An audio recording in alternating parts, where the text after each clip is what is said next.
The lower concourse of Sorrel Spire was a place people pretended didn't exist. The polished walkways at the upper rings gave way to cracked tiles here, chrome supports streaked with condensation, and the sour smell of coolant that never quite left the air. Every few minutes a capsule whispered past on the overhead rails, a blur of motion bound for brighter levels, but nobody on those rides looked down. Nobody wanted to see the forgotten arteries that kept their city breathing. Seth Draven stood among them, though he was not rushing anywhere. His shift with the Sable Finch was over for the day, cargo schedules updated, routes locked until morning. The hauler was berthed on level 17C, waiting with patient silence. He came here because it was quiet. Down here the chatter of merchants and tourists faded, and his nerves trained long ago in Federation logistics could reset to the background hum of pipes and rails. He watched without moving, eyes tracing service drones, vent columns, the entrances and exits that marked every corner of his awareness. Nothing surprised him in these tunnels anymore, until something moved. A flicker near a heat vent caught his eye, a faint shimmer of gold that he thought was scrap foil, tossed by some careless worker. Then it shifted. Not foil. A figure, small and collapsed into herself, spine pressed against the grill. She was naked, skin the color of dull metal, dulled further by frost. Jet hair stuck in ropes to her shoulders. Her lips were split, pale, and each shallow breath sounded like it cost her something she didn't have to spare. She wasn't begging. She wasn't even looking at the streams of people who passed in loose arcs around her. Eyes half glazed, she stared ahead as though what she saw was far beyond the tunnel walls. A faint red shimmer pulsed at her collarbone, the overhead grid's verdict, unregistered. No citizen record. No rights, no claims, not hunted but invisible. Seth's gut nodded. He told himself to keep walking. Picking her up meant registry scans, crew audits, fees he couldn't pay. He had exactly enough credits left to cover docking charges. Nothing more. Yet he saw her shoulders shake as a gust of cold air threaded through the concourse. He watched her feet raw against the tile, watched every other commuter swerve aside without a glance. Something inside him that had lain dormant since the war stirred awake. Before he knew it, his weather cloak was in his hands. He crouched, wrapping the warm fabric around her shoulders. Steam lifted from her frozen skin. Her eyes flicked to his face amber, wide, dazed. She flinched as if expecting a blow. "Don't," she rasped, voice cracked dry. "I'm not," he said, keeping his tone level, calm by design. He slid an arm behind her back, another under her legs, and lifted. She was light, frighteningly so, bones brittle under skin like chilled stone. A vendor across the way paused to watch, gaze narrowing at the bare feet beneath the cloak. Then he looked away. Nobody wanted trouble. Seth moved through the scanner gate without rushing. The sensors blinked, stuttered, then ignored her as though she wasn't there at all. His posture never broke, but his mind ran ahead of every step calculating risks, options, failures. Medical intake would tag her for disposal.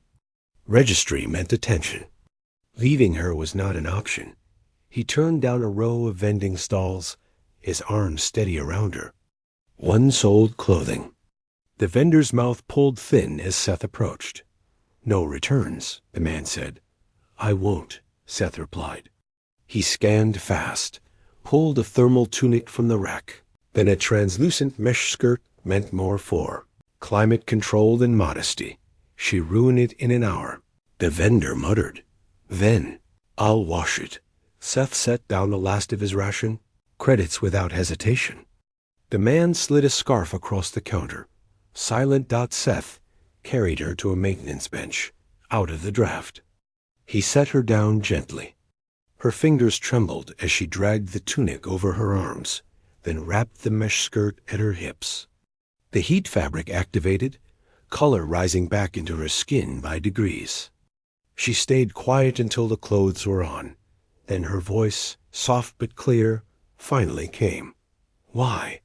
He glanced at the corridor, checked for watching eyes. Because you were cold. Her gaze lingered on him, searching for the angle, the cost. Finding none, she lowered her eyes to the tiles dot. Seth lifted her again, steadier this time. Dock 17C waited. The Finch was dark-plated, matte with condensation, but the ramp was down and the lights inside glowed with clean warmth. As the air spilled out, citrus cleanser and steel, he felt her shoulders ease beneath his arm. He carried her aboard, through ordered corridors and spotless tools. No clutter, no chaos, just the hum of a ship maintained by a man who refused weakness. He set her beside the heater. The coils glowed dull red, casting her bare feet in light. He poured her water, placed it in her hands. She drank slowly, warily. "My name's Seth Draven," he said at last. "Cargo hauler. Independent contract. This ship is mine." She hesitated, then answered in a whisper. "Nur." "All right, Nur," he said quietly. "You'll stay here tonight. After that, you decide." Her eyes searched the ship, then returned to the heater's glow. For the first time, her breathing steadied.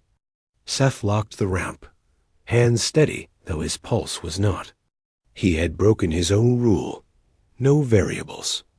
But the woman was here now. And Seth Draven never left things unfinished. Artificial night draped itself over the Finch in amber strips of low light.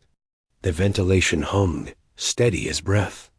Seth sat at the galley console, his arms folded, eyes flicking from the manifest screen to the woman curled near the heater on the bench. She hadn't moved much since he brought her aboard.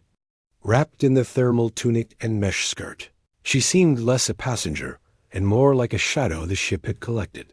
What unsettled him wasn't her silence. Silence, he understood. It was the way she used it.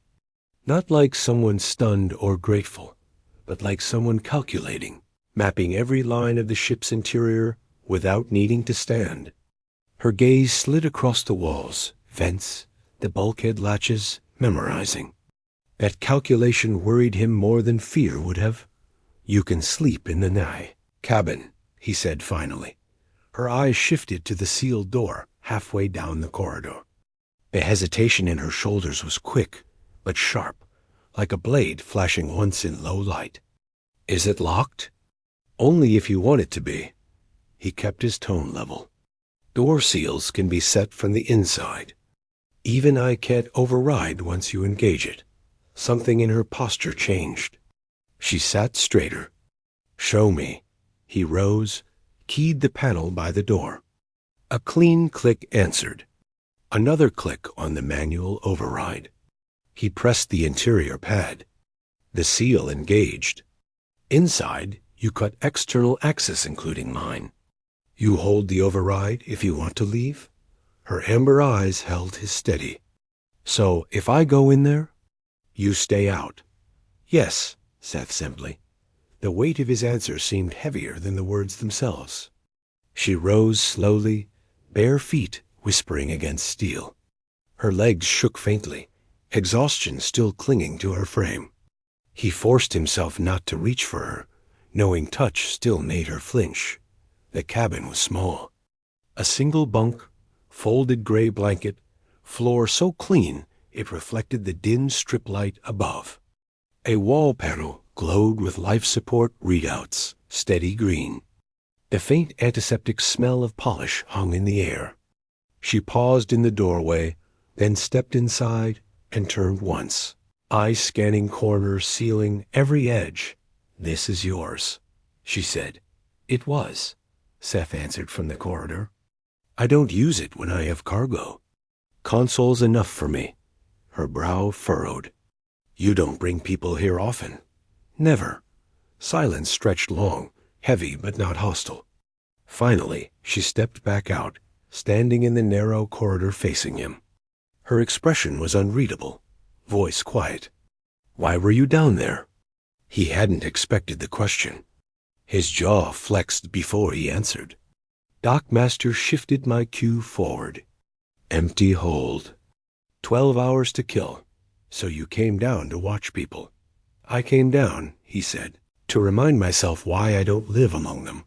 Nur studied him, head tilted just slightly, and gave a small nod, as though she understood more than she chose to say. Then she moved past him, back to the heater's glow. The mesh skirt caught the faint light, glittering in the dim. She folded her knees close again, watching the coils. What happens if patrols come here? She asked without looking up. If they scan me? They won't. This dock's flagged low traffic. No patrols unless someone files a complaint. And if they do? Then I fly. His voice carried no bluff. Just fact. Her gaze flicked to his face, weighing every word. She seemed to find no cracks. After a moment, her shoulders eased not trust, but an acknowledgement. Do you want to leave this place? He asked. Nur's answer came slowly, each word deliberate. I wanted to die there, she said. But it was slow. Now I want something else. I don't know what yet. Seth didn't react, not outwardly.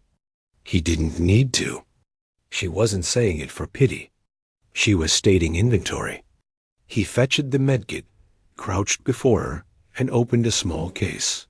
Frostbite salve, faintly warming in his palms. He gestured. She hesitated, then extended her feet. Skin raw, cracked white fading to angry red. He applied the balm carefully, steady pressure, slow as a medic. She flinched at the first touch, then gradually let her muscles unclench. Why are your hands steady? She asked, voice low. Because I decide when they're not, he said. She stared at him for a long beat, then turned her gaze back to the heater coils. When he finished, he rose and washed his hands at the sink. She tucked her feet closer to the warmth, silent. Are you going to ask what I am? She asked suddenly. No. Her head turned, eyes sharp. Why not? Because you're here, Seth said. That's enough for now. Her lips parted as if to argue, then closed again. The finch hummed around them, a quiet constant. Nur lay down on the bench, pulling the cloak tighter. If I sleep, she murmured, voice already drifting, and you try something. I won't, he cut in. Calm and certain. Her eyes measured him once more, and closed.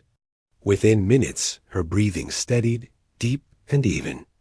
Only then did Seth let the tension ease from his shoulders. He dimmed the corridor lights and keyed a silent proximity alarm. The sable finch kept its steady hum, carrying the weight of two people who, for the first time in years, were not entirely alone.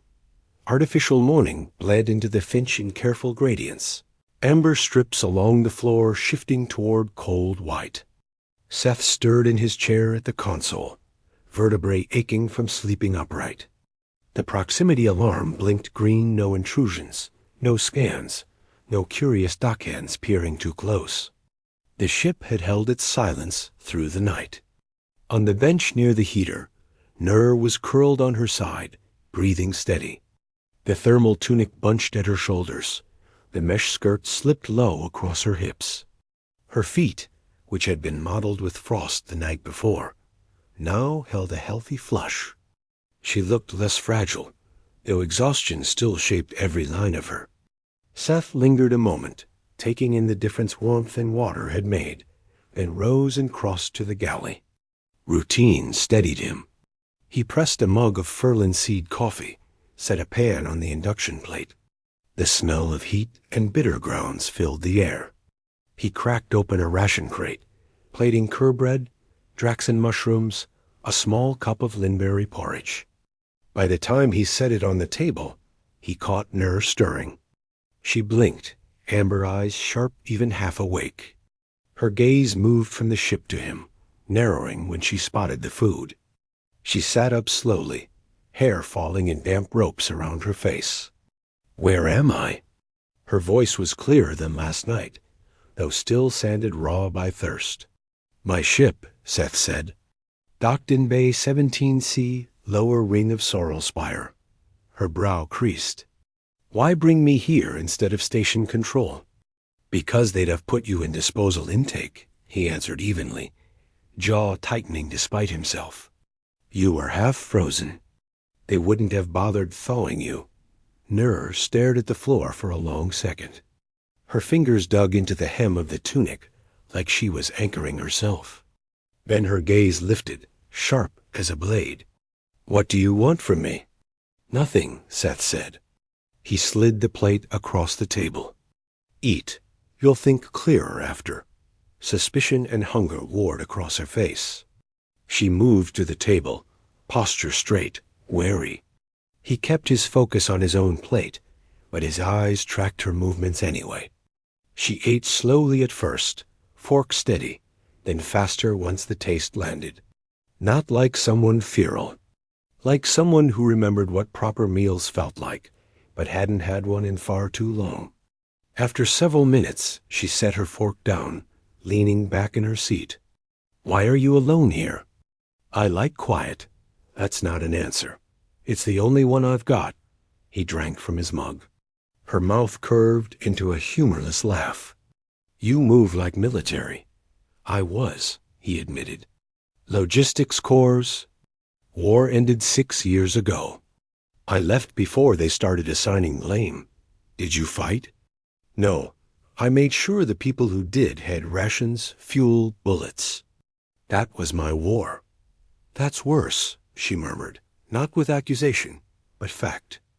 I know. He didn't flinch from it.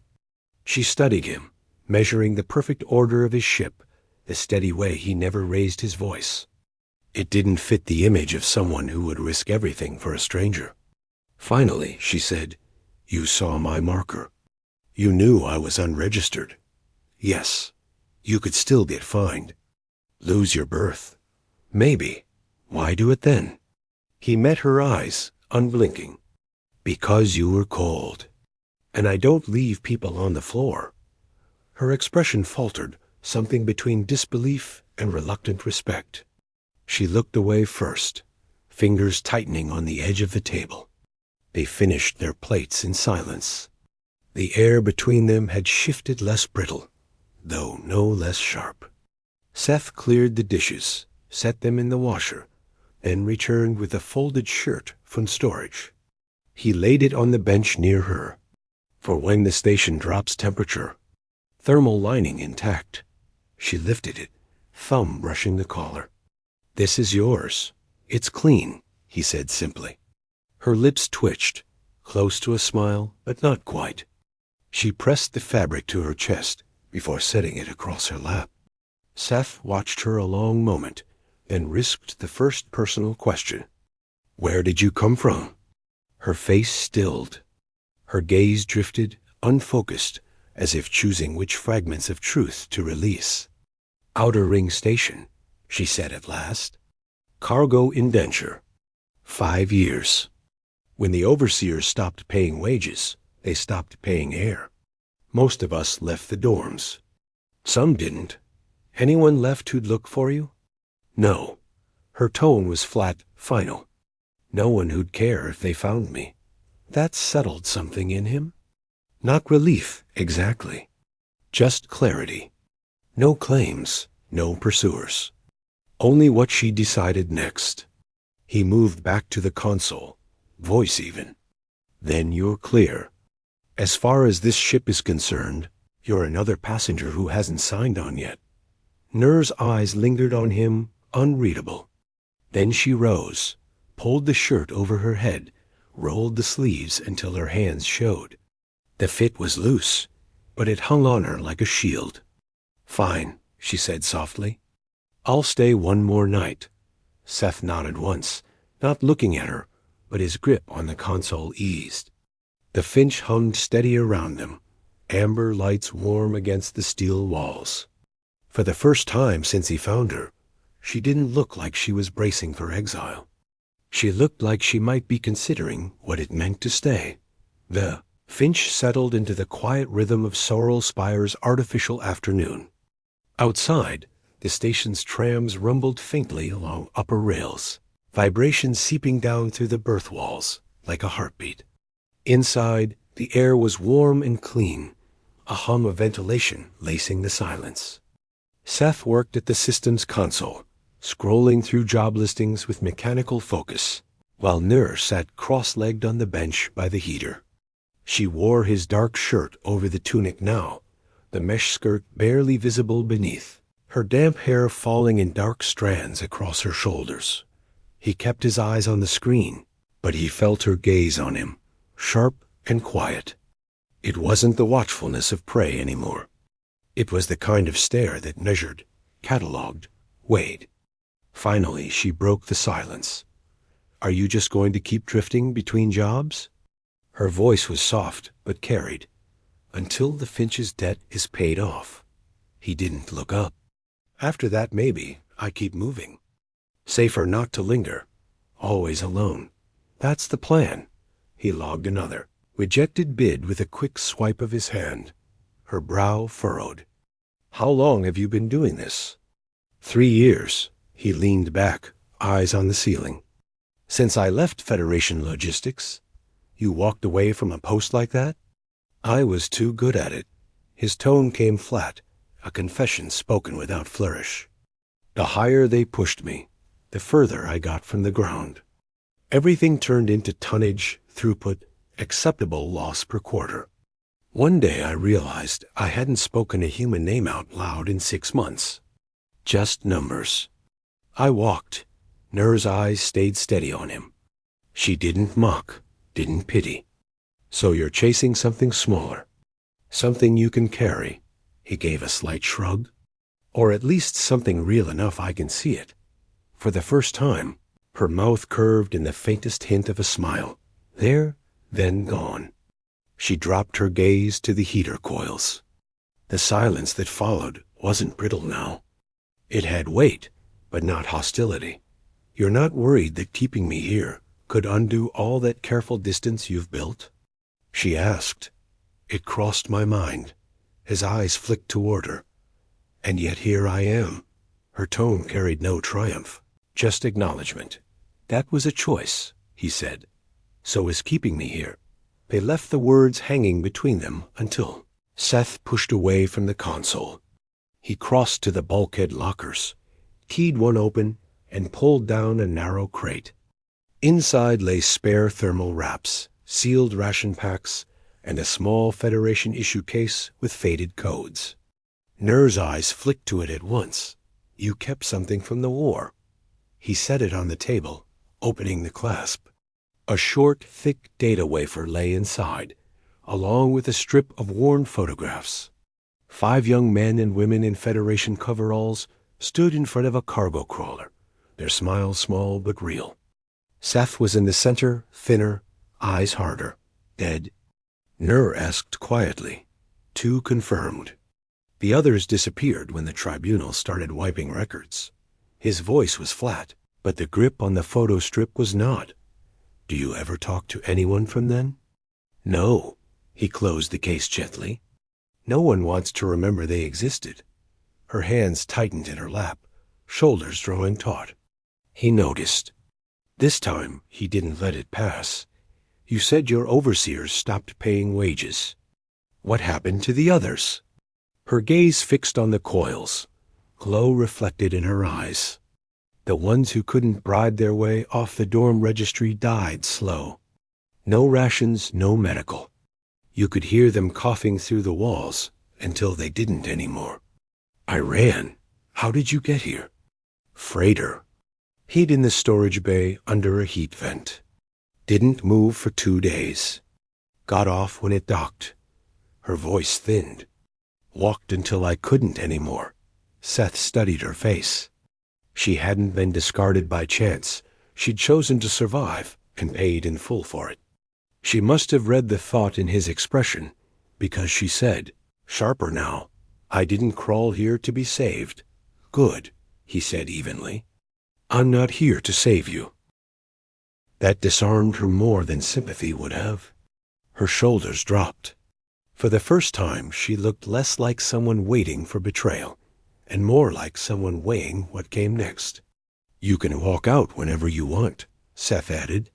"But if you stay, you need to know what this ship is." "What is it?" "A place that doesn't care what you were.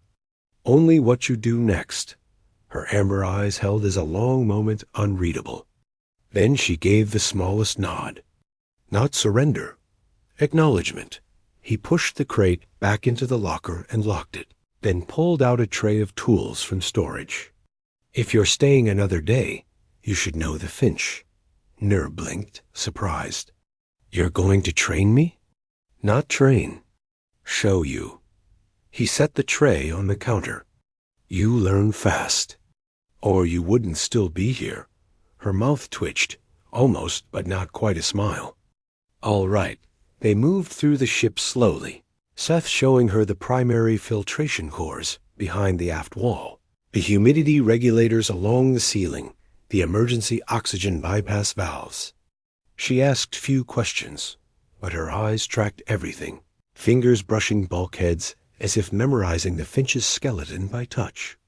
By the time they returned to the galley, she stood straighter.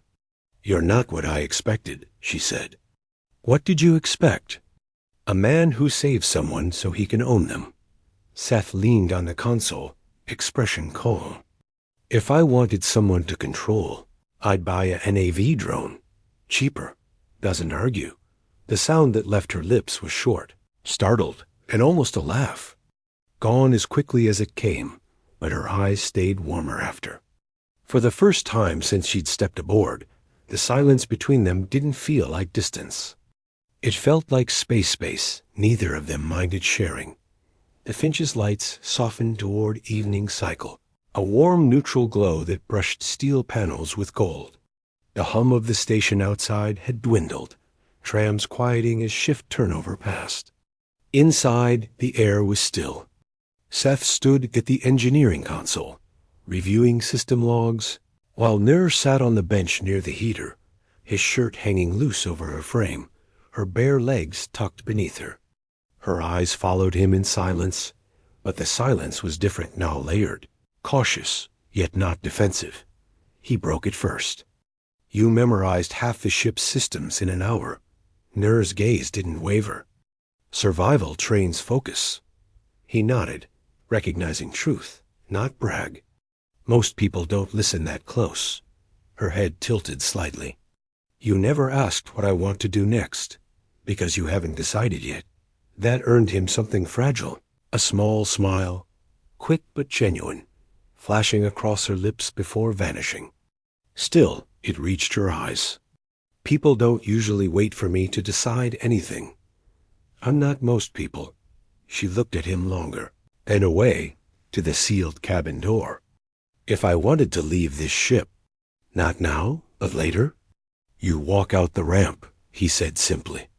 "I wouldn't stop you, but I wouldn't push you out either." Her eyes sharpened. "Most men want something back. I'm not owed anything." His hands tightened briefly on the console edge before letting go. "Doesn't have to be harder than that."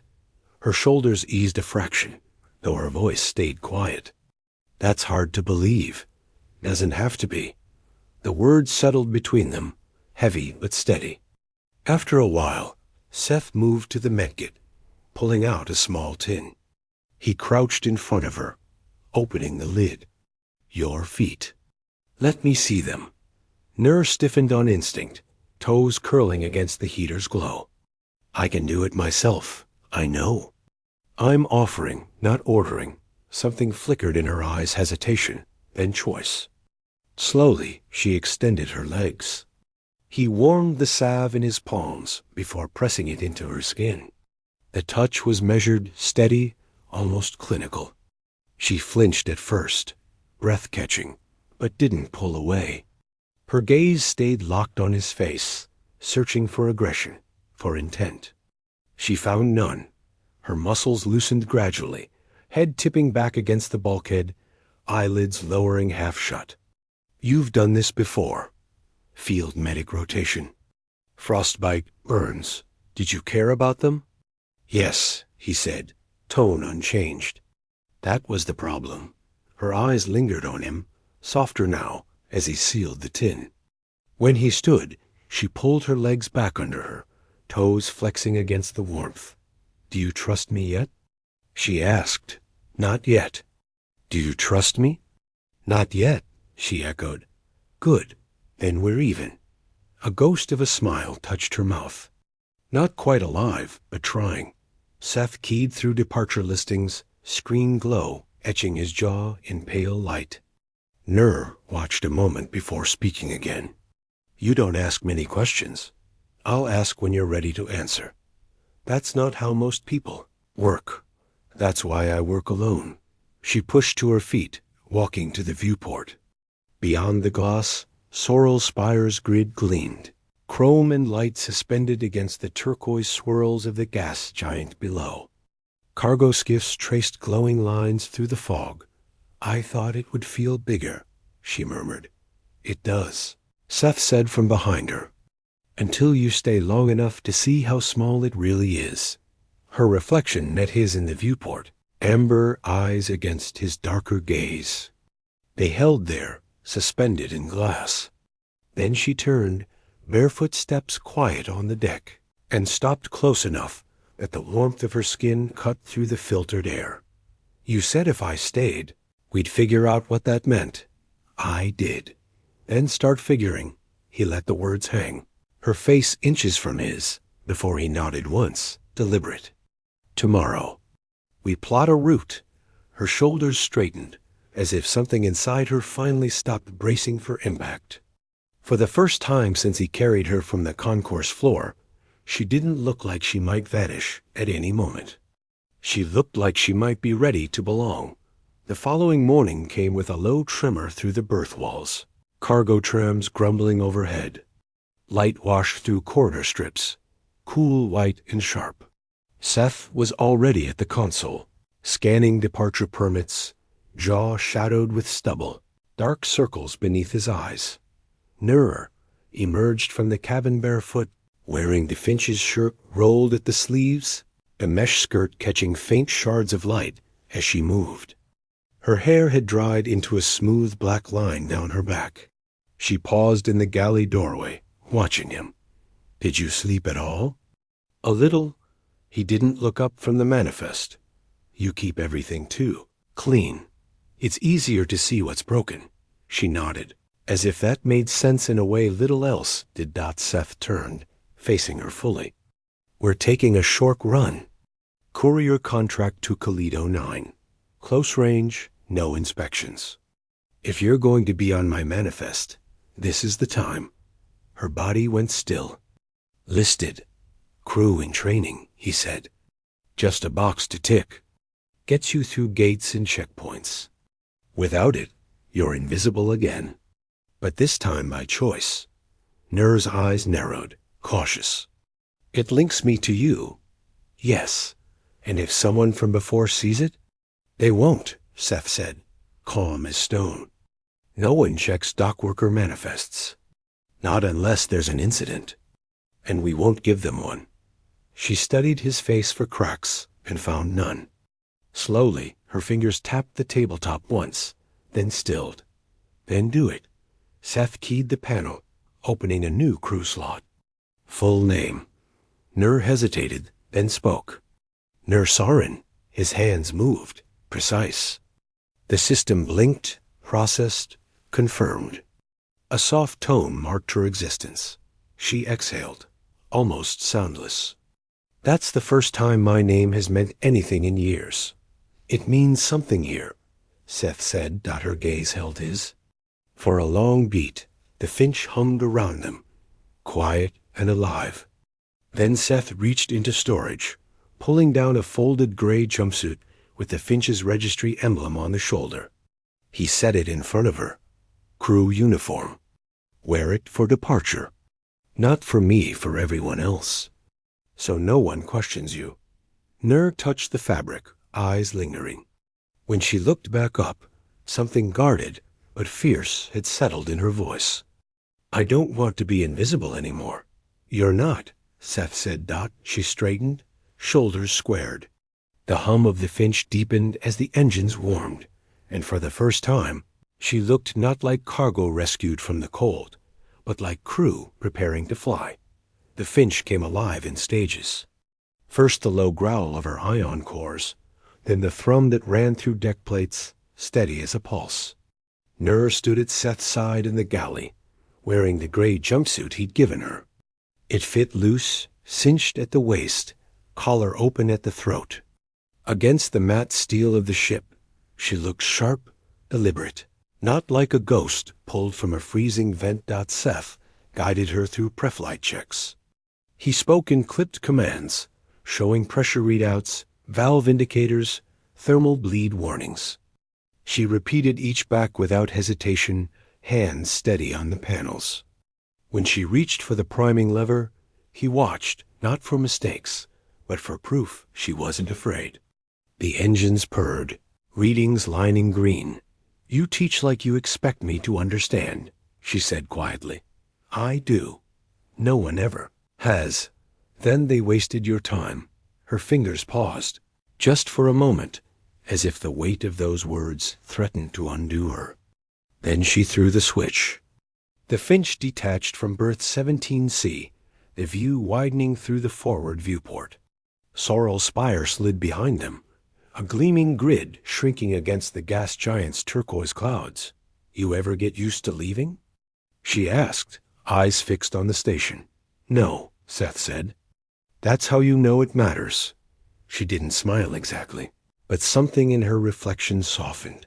The Finch cleared the grid, stars stretching wide. Seth toggled the internal lock, bolts sliding into place with a clean, echoing thud. Nur turned toward him. "What's that for?"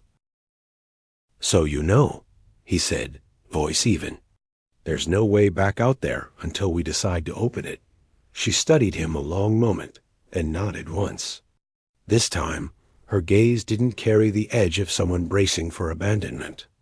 She stood steady on his deck, eyes forward, as though belonging was no longer a question, but a fact she could live with. The jump drive engaged with a shudder, stars blurring into white. They settled into the long silence of transit. Seth moved back to the engineering console, eyes scanning readouts. Nur lingered near the viewport, then drifted to stand beside him, hands brushing the edges of the panels, like she was still mapping the Finch's skeleton into memory. An hour into the jump, a warning flickered red. "Humidity regulator, aft corridor." Seth rose at once, but Nur was faster. She slipped down the narrow hall, crouching by the wall panel. Fingers deft, she released the latch, pulled the regulator free, and adjusted the valve just as he'd shown her. The hiss steadied, red light fading back to green dot. She looked up at him, breath quick, hair clinging to her cheek. "You would have lost pressure in the aft bay if I hadn't caught it," she said. "Not boasting, just fact." "You didn't catch it," Seth said. "You fixed it." Her lips twitched, the ghost of pride flickering through. Back at the console, another light blinked, sharper this time. An external pinged Federation signature. Seth's body went still. The Finch's manifest had been tagged. He keyed the screen, and there it was, a request for clearance codes, dated 6 years back. War era. Nur leaned in, reading the scrolling text. Her brow furrowed. "That's not me," she said. "No, that's me." Seth's voice was flat. His data wafer, the one buried in his crate, had been recognized. "Then they'll come looking." He set his jaw. "Unless they get an answer." Nur's fingers moved fast over the console before he could stop her. She keyed through layers of code with the precision of someone who had spent years watching systems from the shadows. "Federation likes redundancies," she murmured. "Sloppy redundancies." She pulled a clearance string from an old diagnostic branch, patched it into the reply, and hit send. The ping cut. Green status returned. Silence reigned. Seth stared at her, eyes hard. "Where did you learn that?" She met his gaze without flinching. 5 years indentured cargo work. Overseers kept us alive by cutting corners. I watched, listened, learned. For the first time since she stepped aboard, he felt something shift inside him.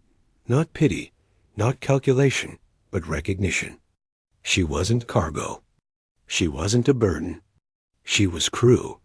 "You saved this ship twice today," he said. Her voice softened. "Then I've paid my share for now," he almost argued.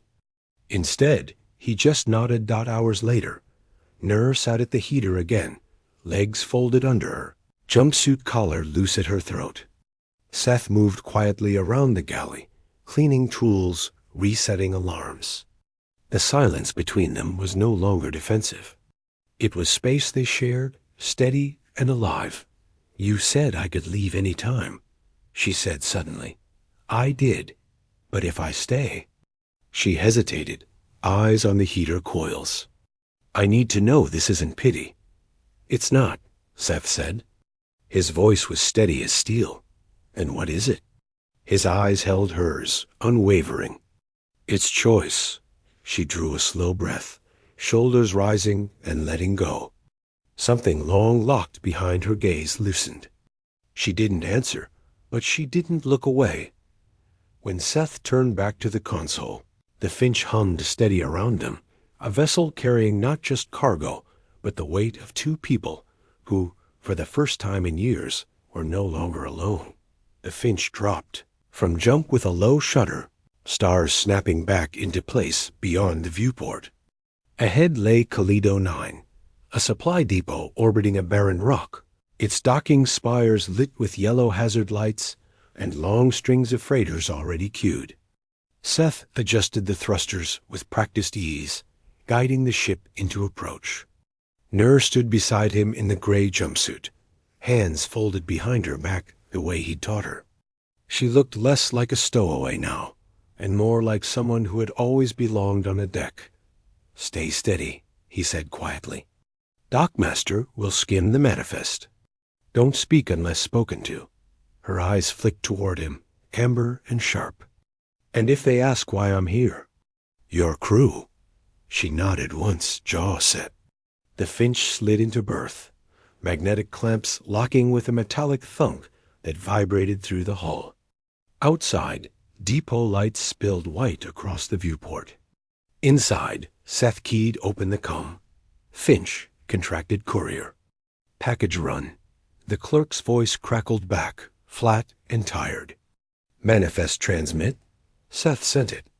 A pause followed, longer than it should have been. His shoulders stiffened. Nur's hand twitched at her side, but she stayed silent. The comm clicked again. "Crew in training." "Nur Sarin?" The clerk's tone sharpened, suddenly awake. Nur froze. Her name echoed in the small cabin, hanging heavy between them. "Confirm identity."